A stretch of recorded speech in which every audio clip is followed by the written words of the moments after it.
진정한 부흥에만 오늘 임하도록 우릴 사용하소서.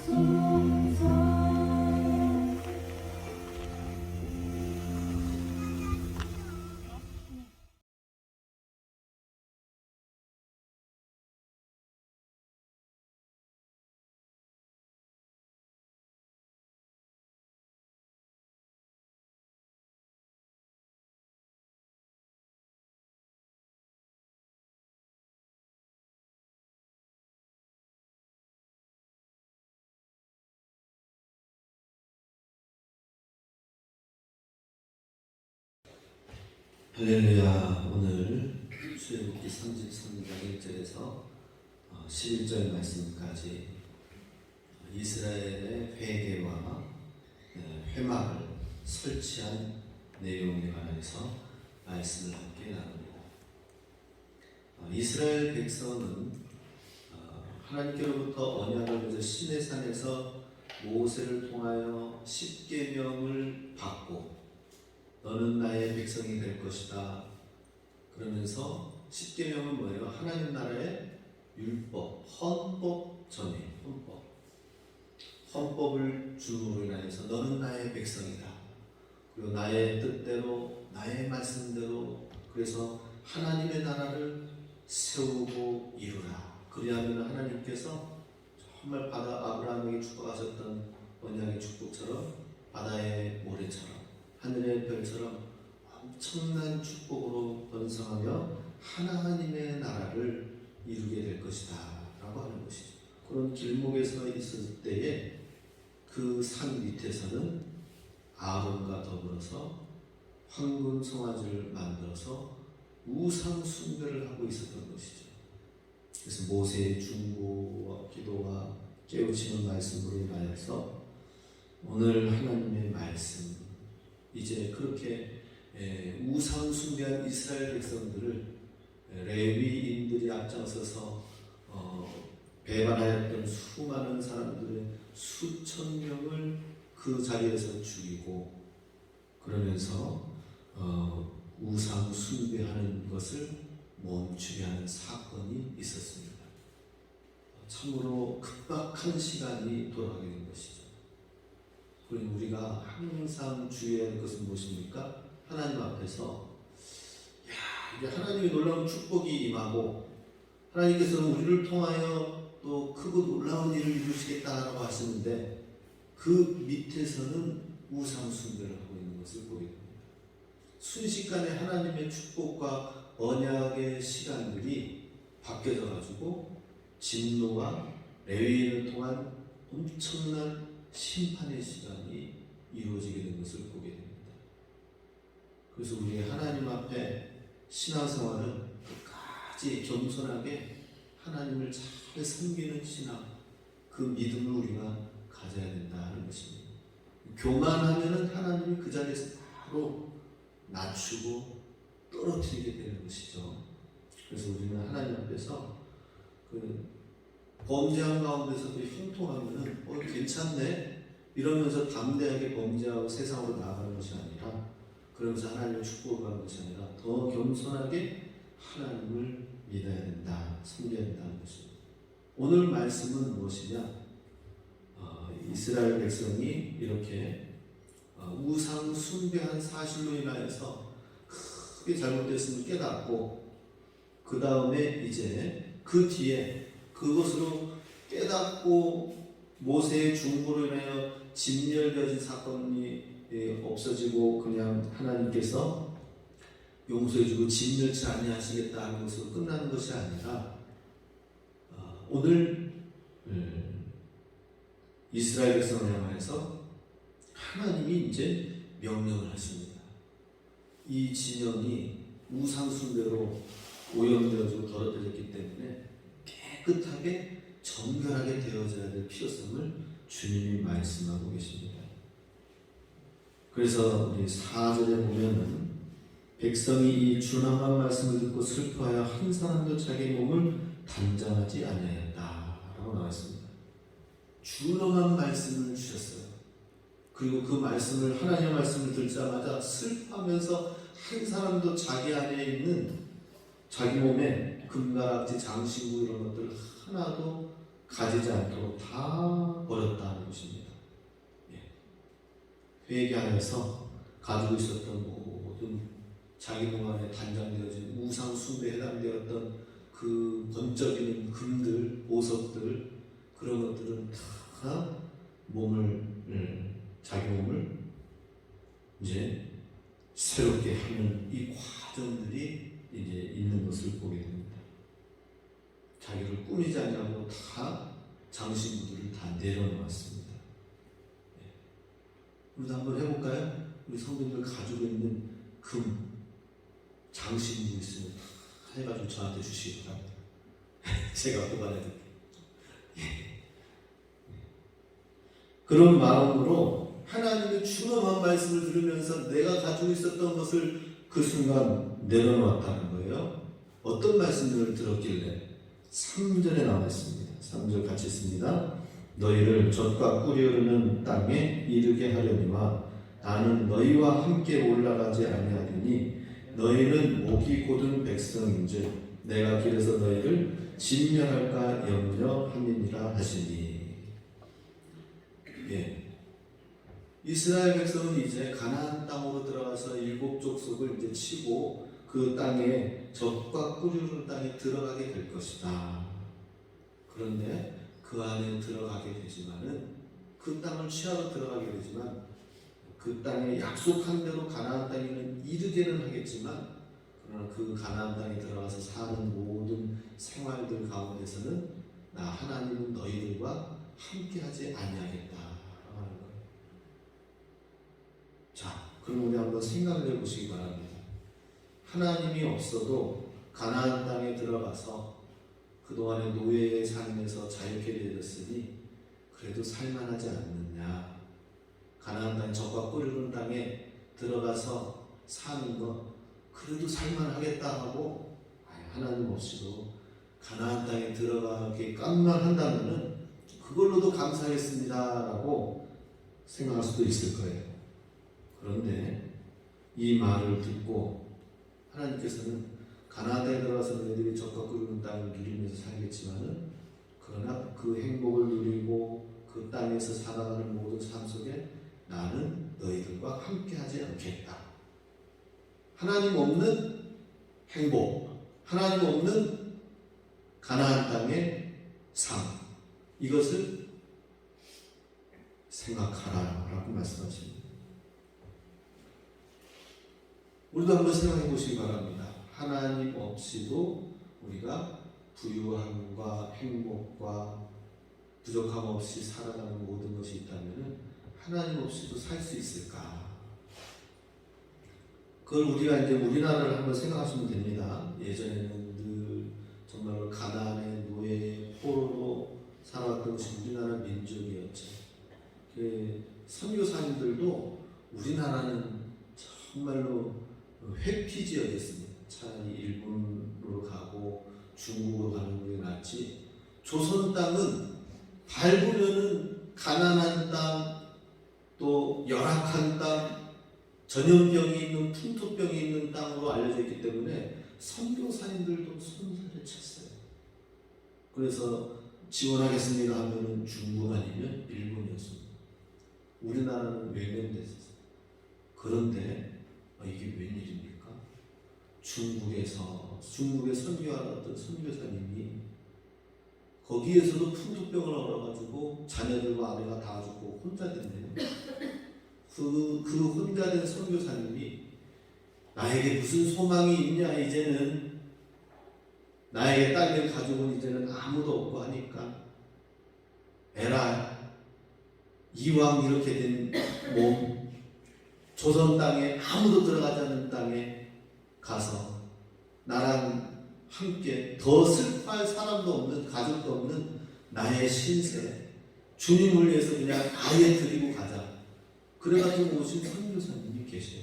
그런 선교사님들이 최초의 선교사님들이십니다. 우리 이런 상황 속에서 지금 우리가 하나님의 축복을 받아서 이렇게 세계 9위에 해당되는 대국, 경제대국을 이루었잖아요. 그죠? 우리는 10위권 안에 들어올까 생각도 예전에 했었는데 지금은 당당하게 8위, 9위에 경제 지표라든지 GDP, 국내 총생산이라든지 1인당 GNP를 볼 때에 세계 10위권 안에 우리가 들어가 있어요. 저는 시골에 살아서 잘 몰랐어요. 그냥 시골에 그냥 좋은 집들이 이렇게 또 외부에서 와서 또 사람들이 요즘에 짓는 집들은 잘 짓는가 보다 생각했죠.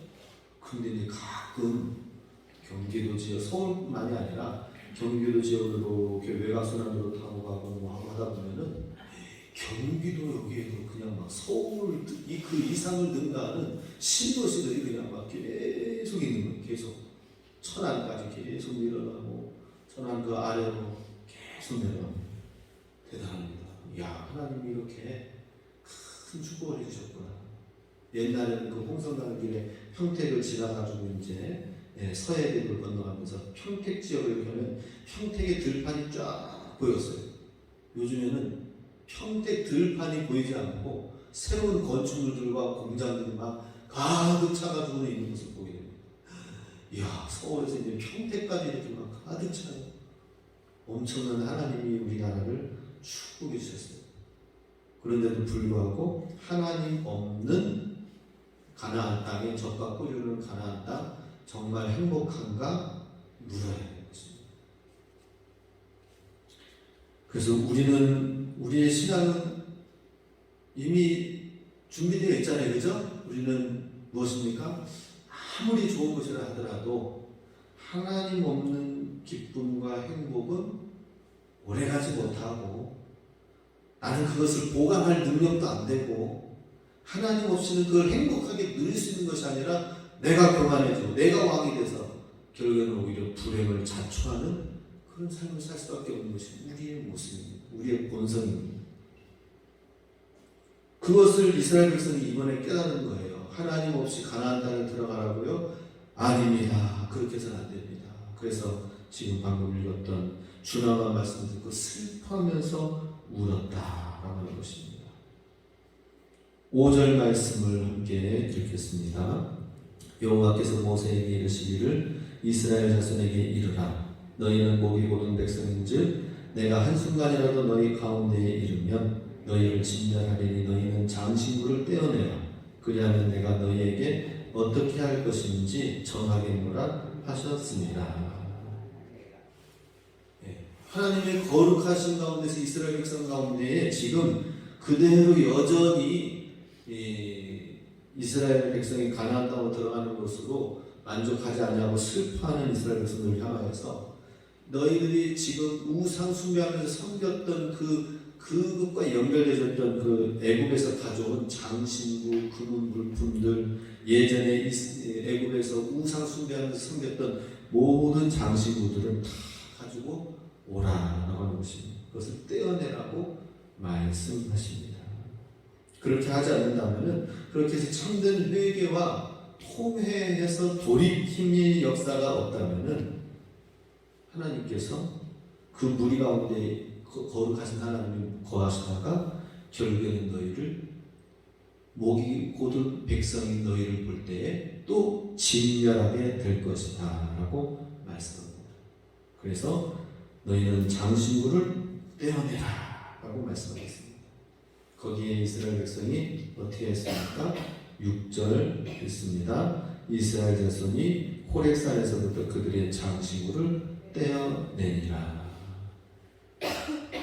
이스라엘 백성이 호렙산에서 나와서 어디 조금 가가지고 떼는 것이 아니라 바로 지금 범죄한 그 현장 거기서부터 출발하기 앞서서 지금 범죄한 그 현장에서부터 장신구를 우상 숭배하였던 그 흔적을 떼어내고 철저하게 하나님께로 돌이켜서 나아가면서 결국에는 이후에 떠나가는 발걸음 광야의 시간이 하나님과 함께 하실 수 있도록 하나님이 우리와 함께 하실 수 있도록 하였다는 것입니다. 우리도 우리 삶 속에서 떼어내야 될 죄악의 흔적들, 애굽의 흔적들, 장신구를 우리가 계속 살아가면서 떼어내야 돼요. 인간의 본성의 죄악된 모습들을 계속 떼어내시기 바랍니다. 예수 그리스도의 향기가 아닌 사람의 악취가 나는 모든 장신구들을 떼어내시기 바랍니다. 애굽의 모든 우상 숭배하면서 있었던 그 흔적들, 우리 삶 속에서 여전히 변화되어지지 아니하는 하나님을 닮지 못하고 하나님 말씀 안에 하나님을 경외하지 못하는 모든 삶의 습관들을 떼어내야 된다 하는 것입니다. 그것을 호렙산에서부터 출발하면서부터 하였습니다. 그래서 오늘 말씀은 첫 번째 바로 장신구를 떼어내라. 내 안에 있는 애굽의 장신구를 계속 떼어내야 됩니다. 그래서 우리 이걸 어떻게 해야 되나요? 우리가 서로 도와주면 좋을 텐데, 그죠? 스티커를 딱 가지고 한 장씩 다 나눠드리면 이거는 애굽의 장신구입니다 해가지고 표시를 했다가 누가 이제 애굽의 장신구와 같은 그런 애굽의 모습이 나오면 거기에다 붙여주는 겁니다. 아이고 이거는 애굽의 장신구인데요. 아 그런가요? 잘못했습니다. 회개하겠습니다. 그러면서 딱 깨달으면 얼마나 좋을까요? 서로 가르쳐주고, 그죠? 애굽의 장신구입니다 하면서 서로 얼굴에다가 장신구가 애굽의 장신구의 모습이 나오면 얼굴에다가 스티커를 계속 붙이고 다니는 거예요. 그러면 어떻게 돼요? 어떤 사람은 애굽의 장신구가 계속 많이 나오는 사람은 얼굴에 계속 스티커가 가득 있을 것이고, 회개하여서 애굽의 그 모든 끈아풀들이 없고 변화되어진 얼굴이 진짜 깨끗하게 될 거예요. 그래서 우리 한번 다녀볼까요? 서로 스티커 붙여주기. 그런 마음으로 우리가 하나님 앞에서 정결하고 거룩하자라고 하는 것입니다. 새롭게 변화되어서 가야 됩니다. 오히려 우상 숭배한 이 기회를 통하여 더 철저한 회개를 하자라고 하는 것이죠. 7절 말씀 다시 있습니다. 모세가 항상 장막을 취하여 진 밖에 쳐서 진과 멀리 떠나게 하고 회막이라 이름하니 여호와를 앙무하는 자는 다 진 바깥 회막으로 나아가며. 자, 모세는 아직 성막을 아직 만들지 않았어요. 그죠? 그냥 시내산에서 성막의 모양 식양만 보고 왔고, 성막을 이제 만들도록 하나님께서 모세에게 허락하시기 전까지, 그 전에 성막이 있기 전에, 하나님이 임재하시는 성막이 있기 전에 지금 먼저 만든 게 뭡니까? 회막이라는 것입니다. 하나님과의 만남의 장소. 아직 제사 제도는 없어요. 제사의 성전 성막은 꾸며지지 않았습니다. 그렇지만은 하나님 모세가 항상 장막을 취하여 이스라엘 진 밖에 멀리 떨어져 있는 곳에서 회막, 만남의 장소라는 의미입니다. 하나님과의 만남의 장소인 작은, 오늘날 소위 말하자면 나의 기도의 골방, 하나님과의 만남의 장소, 만남의 성전이 되겠죠. 그것을 만들어서 여호와를 앙무하는 자는 다 진 바깥 회막으로 나아가게 하였다는 것입니다. 자, 장신구를 떼어낸 이스라엘 백성 명령에 순종하였죠. 그리고 그것으로 끝나는 것이 아니라 하나님을 만남의 장소를 모세는 또 만들어서 이스라엘 백성에게 주었습니다. 그래서 진 바깥에서 나와서 하나님을 거룩하게, 또 하나님을 조용히 고요하게 만나는 시간에 회막 플레이스, 미팅 플레이스, 하나님과의 만남의 장소 회막을 모세가 만들어야 했습니다. 누구든지 여호와를 앙무하는 자는 그 있는 그 집에서 나와서 하나님의 회막에 나와요. 성전이, 오늘날 성전이 그런 기능이죠, 그죠? 누구든지 하나님을 앙무하는 자는 내가 살고 있는 그 집에서 나와서 하나님과의 만남의 장소, 이 성전에서 주님 앞에 기도하며 나아가라라고 하는 것이죠. 우리 주님의 교회가 하나님과의 만남의 장소가 될 수 있도록 많이 이 장소를 위해서, 성전을 위해서 기도하시고, 또 내가 하나님과의 만남의 체험의 시간들이 계속 이루어지는 회막이 될 수 있도록 기도하시기 바랍니다. 우리 교회가 그래야 돼요. 우리 성전이 그래야 돼요. 우리의 본당이 그래야 되고, 또 나아가서는 또 하나님은 어느 곳이든지 또 계십니다. 내가 있는 밭에서 일하면서 거기에서 하나님과의 만남의 역사도 일어나야 되겠죠. 내가 거주하는 집에서도 하나님의 임재의 장소, 만남의 장소가 충만하게 임해야 되는 것입니다. 그래야 됩니다. 그래서 모세는 이 우상 숭배의 사건을 통하여서 이스라엘 백성에게 가르쳐준 두 번째는 뭡니까? 장신구, 있는 장신구 아예 떼어내서 애굽의 흉내를 내지 못하도록 하였을 뿐만 아니라 회막을 만들어서 하나님 앞에 나아가기를 힘쓰라고 하는 것입니다. 자기를 정결하게 하고 또 삶 속에서 있었던 모든 것에서 정결하게 하나님을 다시는 거룩하게 섬길 수 있도록 회막으로 나아오라는 것이죠. 에스겔서 36장 25절 같이 있습니다. 맑은 물로 너희에게 뿌려서 너희로 정결케 하되 곧 너희 모든 더러운 것에서와 모든 우상을 섬김에서 너희를 정결케 할 것이며, 모든 우상에서 정결케 하도록 하기 위해서 맑은 물로, 즉 예수 그리스도의 보혈의 피로 우리를 뿌리고 정결하게 하라는 것입니다. 그러면서 하나님을 만나고 하나님을 만나는 회막에서 주님과의 만남의 교제가 일어날 수 있도록 자신을 깨끗하게 하자라고 하는 것입니다. 잠언 8장 17절 말씀 읽습니다. 시작. 나를 사랑하는 자들이 나의 사랑을 입으며 나를 간절히 찾는 자가 나를 만날 것이니라. 예, 누구든지 다 하나님을 만나는 것이 아니라 진 바깥으로 나와서 이 회막에서 하나님을 만나는 자는 누구예요? 주를 앙모하는 자라고 했죠. 주를 앙모하는 자가 이 회막에 올 것이다 라고 했습니다.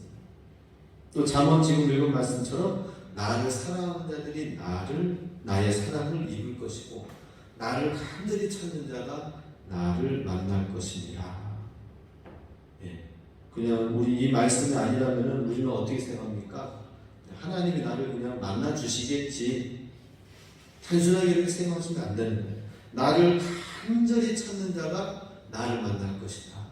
나를 사랑하는 자가 나의 사랑을 입을 것이다 라고 하였습니다. 주님을 사랑하는 자는 하나님의 사랑을 많이 받고 입은 그 흔적이 그 사람에게서 나와요. 예, 사랑의 사람, 화평의 사람, 평강의 사람, 온유의 사람이 되는 것입니다. 그런데 하나님을 사랑하지 아니하고 결국에는 자기 자신을 사랑하면서 살아가면 어떻게 됩니까? 하나님의 사랑을 입지 못해. 늘 불안한 거예요. 만나면 불안해요. 만나면 뭔 문제가 있을 것 같아요. 만나면 뭔가 안정적이지 못해요. 만나면 어떤 문제가 일어나든지 문제를 지적하든지 문제가 일으켜질 것 같은 느낌이 드는 거죠. 그래서 우리는 주님의 사랑을 덧입는 자가 되자고 하는 것입니다. 하나님의 사랑을 덧입는 자. 본문 8절 말씀, 9절 말씀 같이 있습니다. 모세가 회막으로 나아갈 때에는 백성이 다 일어나 자기 장막문에 서서 모세가 회막에 들어가기까지 바라보며 모세가 회막에 들어갈 때 구름 기둥이 내려 회막문에 서며 여호와께서 모세와 말씀하시니. 자, 모세가 이제 회막문에 들어가는 것을 먼저 시작하였죠. 만든 다음에 먼저 들어갈 때에 너희들도 여호와를 앙모하는 자는 이 회막으로 내가 만들어 놓을 테니까, 하나님과의 만남의 장소를 만들어 놓을 테니까 이곳으로 오라라고 하면서 먼저 모세가 들어갔을 때 어땠습니까? 회막으로 들어갈 때에 이스라엘 백성들도 다 일어나서 자기 문 곁에 서서 같이 함께 깨어 있어서 모세가 회막에 들어가기까지 지켜보고 바라보면서 같이 하나님을 경외하는 마음으로 있었습니다. 그랬더니 9절에 어떻게 됐어요? 모세가 회막에 들어갈 때 구름 기둥이 내려 회막 문에 서며 여호와께서 모세와 말씀하셨다. 구름 기둥이, 하나님의 구름의 임재가 그 회막문 가운데에 가득 있다는 것이죠. 한번 상상을 해보시기 바랍니다. 모세가 회막문 안으로 들어가니까 들어가는 그 문 위에서 하나님의 임재의 구름이 샥 해가지고 내려와가지고 구름 기둥을 이루었다. 하나님의 임재를 말하는 것이죠. 하나님의 영광을 나타내는 것이죠. 그러면서 무엇을 보여줬습니까? 10절 말씀, 10절 말씀 드렸습니다. 모든 백성이 회막문에 구름 기둥이 서 있는 것을 보고 다 일어나 각기 장막문에 서서 예배합니다. 그 임재의 구름 기둥이 임하는 것으로 인하여서 너무나도 놀랍고 하나님이 보여주신 징표가 있으니까 이스라엘 백성들도 다시 한 번 더 일어나서 각기 장막문에 서서 하나님을 예배하였다 하는 것입니다. 예배하였을 때 또 보여주시는 장면이 뭡니까? 마지막 11절 같이 있습니다. 사람이 자기의 친구와 이야기함 같이 여호와께서는 모세와 대면하여 말씀하시며 모세는 진으로 돌아오나 눈의 아들 젊은 수종자 여호수아는 회막을 떠나지 아니하니라. 자, 모세와 하나님과 대화하는 모습을 어떻게 표현하였습니까? 친구와 이야기하듯이 모세가 하나님과 대면하여서 말씀하였다라고 합니다. 와, 이 장면을 지금 구체적으로 지금 우리에게 보여주고 계시죠? 하나님과 대화하고 하나님께 기도하고 하나님께 예배하는 자, 하나님을 찾는 자는 하나님과 어떤 관계를 가져야 되는가 하는 것을 보여줍니다. 그것은 뭐예요? 모세처럼 하나님을 대면하는 자. 그런데 어떻게 대면해요? 사람이 자기 친구와 다정다감하게 이야기하는 것처럼. 여러분들 친한 친구가 연세 드신 우리 성도님들 이제는 친한 친구는 어디에 지금 안 계시죠? 그죠? 옆에 친한 친구. 한번 친했던 친구를 생각해 보시기 바랍니다. 그 친구와 얘기하면서 마음을 터놓고 지냈던 친구가 있었나요? 마음 터놓고 지냈던 그런 것처럼 허물없이 지냈던 그 친구처럼 하나님과 우리와의 관계. 지금은 이제 그 친구는 나한테는 없을 수도 있어요. 그러나 하나님이 예수님이 나의 친구가 되어주신다는 것입니다. 예수님이 나의 친구가 되십니다. 예수님과 이들은 내 마음에 있는 것을 다 흉금없이 다 이야기하는 거예요. 그러면서 대면한다. 얼굴과 얼굴을 대면하였다라는 것이죠. 모세와 대면했다는 것은 파님, 파님이라고 했는데 얼굴과 얼굴, 페이스 투 페이스, 얼굴과 얼굴을 마주대하고 대화를 한다. 하나님과 모세가 마주대하면서 대화를 하는 모습을 이스라엘 백성이 보면서 하나님과의 관계는 그냥 무조건 죄를 짓고 하나님 잘못했습니다 하면서 그냥 막 장식을 막 내어 던지고 하면서 막 죽을 죄를 지었습니다 하면서 회개하면서 그런 두려움과의 관계만 있는 것이 아니라 모세처럼 하나님을 사랑하고 섬기면서 정말 나아가면은 죄악 가운데서 벗어나서 하나님의 거룩 가운데 있으면 이렇게 아름다운 대화를 나눌 수가 있구나. 그것을 옆에 본 여호수아가 있죠. 눈의 아들 젊은 수종자 여호수아는 모세는 이제 집에 들어갔지만 진으로 돌아왔으나 여호수아는 그 회막에서 떠나지 아니하고 그곳에 머물러 있었더래요. 뭘 말합니까? 모세의 이런 모습을 바로 옆에서 눈의 아들이 모세의 시종으로서 있으면서 그것을 바로 옆에서 지켜본 목격한 여호수아는 그것을 너무나도 사모하고 사랑해서 집으로 안 들어가고 하나님의 임재, 마치 어린 사무엘이 성전, 집에서 아예 성전으로 하나님께 드려져서 그 성소 안에 있으면서 사무엘아 하나님의 음성을 들으면서 마지막 생애가 다하기까지 하나님과 깊은 교제와 대화와 이스라엘을 세워나가는 데 쓰임받았던 것처럼 여호수아도 그렇게 되었어요. 결국에는 모세의 다음 후계자는 누가 됐습니까? 눈의 아들 여호수아가 되어졌다는 것이죠. 이것은 그냥 우연히 된 것이 아니라 하나님을 이렇게 대하는 자가 하나님이 또 그를 사용하신다는 것입니다. 우리 모두가 다 우상 숭배로 인하여서 진멸될 이스라엘 백성이 다시 완전히 전화위복이죠. 하나님을 어떻게 섬겨야 될지 회막이 생기고 장신구 애굽의 모든 끈앞풀들을 버리고 전심으로 나아갈 때에 하나님을 섬기는 것이 얼마나 영광스럽고 마주대하면서 사랑스럽고 이것을 악무하게 되는지 여호수아는 그 평학을 떠나지 아니하더라. 우리 성도들 예배 끝나고 집에 가지 마시기 바랍니다. 여호와 하나님의 손을 사모하시기 바랍니다. 여기서 그냥 내가 주님을 너무 사랑하기 때문에 사모하기 때문에 제가 집에 안 들어가도 괜찮네요. 이런 마음으로 주의 전을 사모하시기 바랍니다. 그리고 집에 가서도 주님의 손을 꼭 붙들고 주님과 더 깊은 대화와 교제 가운데 있기 바랍니다. 그러면 그러한 우리 성도님들의 기도를 통하여 응답과 성령의 역사가 초대교회 가운데 있었던 모든 교회 역사, 우리 교회, 우리 삶 가운데 나타나게 될 줄로 믿습니다. 아멘. 이 시간 기도하겠습니다.